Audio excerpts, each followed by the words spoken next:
Although from 1900 to 2040 in Latin America, internal conflicts within countries decreased and trade with other global regions increased, over time, new technological advancements led to the continuation of harmful behaviors towards the environment.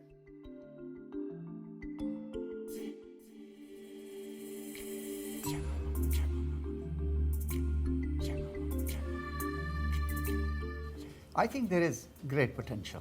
I've been saying so, and I continue to believe in that. Latin America is the richest developing region of the world.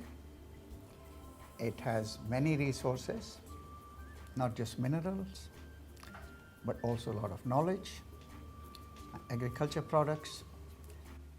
Since the 1900s, we've seen Latin America increase its trade relations with other regions of the world. However, these connections did not always produce positive results.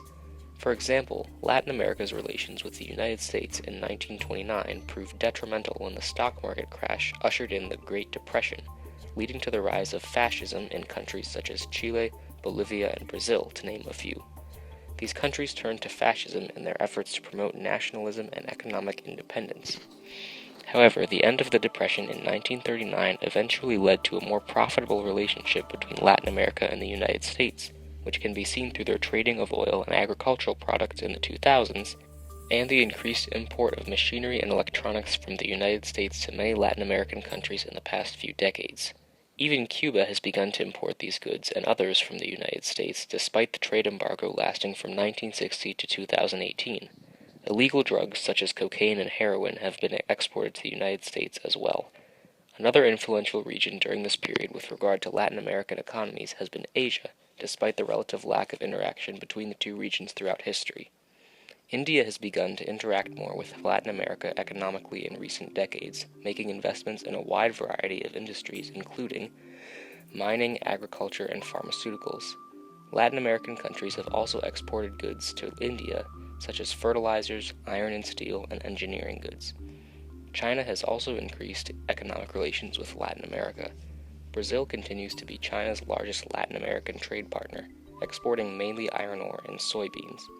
Other Latin American countries also export raw materials to China, such as oil from Venezuela and copper from Chile and Peru. In return, China has exported an increasing amount of manufactured goods, especially new industrial technologies, which have contributed to the continuation of environmental damage in many Latin American countries. Well, trade, there should be much more trade. It's natural.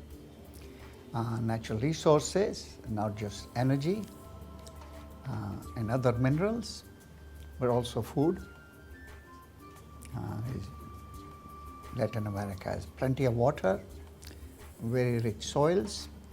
Asia is short of water. As I said, 50% of global population. As Asia becomes richer, it will need more food, more protein.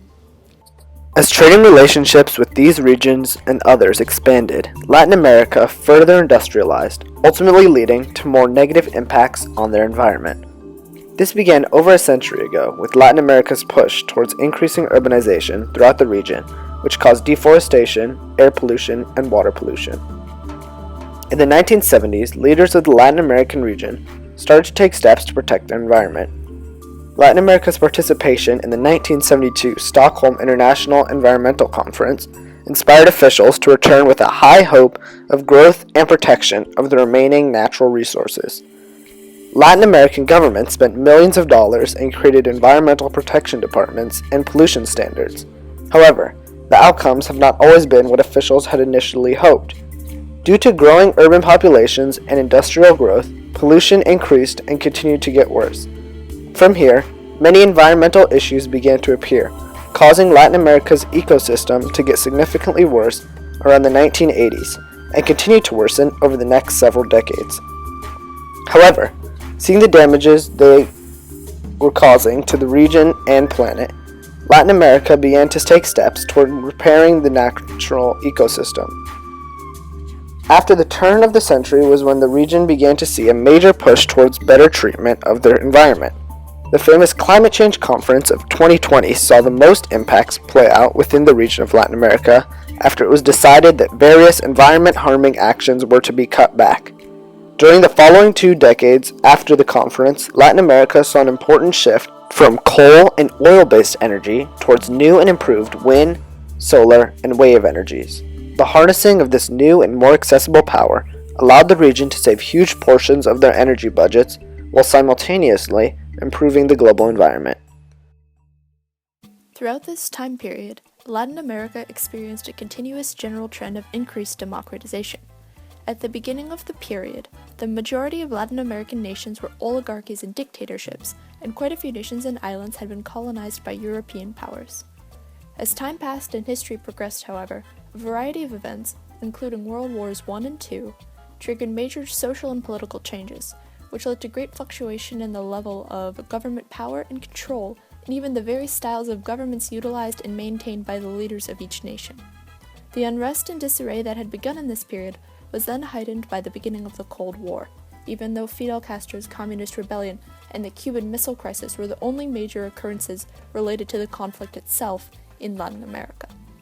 The official ending of the Cold War in the late 1980s has been said to have had the largest impact on Latin American democratization, however. Within about a decade, virtually every country in the region adopted a more democratic system of government, and these systems of government still remain in place today. The one exception to this rule is Cuba, which, despite keeping itself a communist country throughout this time period, nonetheless instituted a series of reforms that gave its inhabitants more rights. Most notably, these included giving the country's citizens the ability to vote for members of its parliament, starting in the mid-2020s, which represented a gigantic step forward in making Cuba an increasingly democratic nation alongside the rest of Latin America.